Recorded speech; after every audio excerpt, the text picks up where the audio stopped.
থেকে শুভ রথযাত্রার শুভেচ্ছা জানিয়ে আজকের ব্লগটা শুরু করলাম। সকালে উঠে দেখি আমার ফেসবুক পেজে 1K ফলোয়ার্স হয়ে গেছে। পরিবারটা আস্তে আস্তে বড় করার জন্য আপনাদের সবাইকে অনেক অনেক ধন্যবাদ। আজ রথযাত্রার দিনে এত সুন্দর একটা জিনিস দেখে সকালে খুব খুশি হলাম যে আজকে আমার চ্যানেলটা 1K হয়ে গেছে।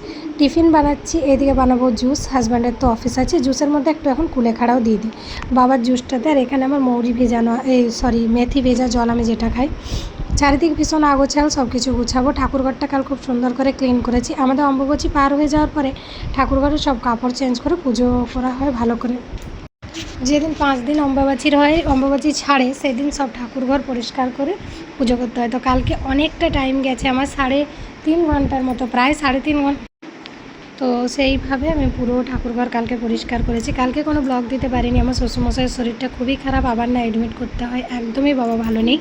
তো এই যে ঠাকুরের সব কাপড় চোপড় ধুয়ে মেলেছিলাম, বৃষ্টিতে সমানে ভিজে যাচ্ছে, এগুলোকে সব উঠিয়ে ছাদে মেলে দেবো। ছাদে মেলে সেকেন্ড ফ্লোরে তার টাঙানো আছে, না তো সারাদিন এগুলো ভিজবে। তো হাজব্যান্ডকে আগে অফিসে পাঠিয়ে দিই। তো এই যে টিফিন, আলু ভাজা, মোচার তরকারি, আমের চাটনি, রুটি। আর এখানে রুটি বানাচ্ছি টিফিনের জন্য। লোকে বলে না কাজ না থাকলে চাল ডাল বাছতে, আমার সেই অবস্থা হয়েছে, চাল ডাল একসাথে হয়ে গেছে, এখন বাছতে হবে।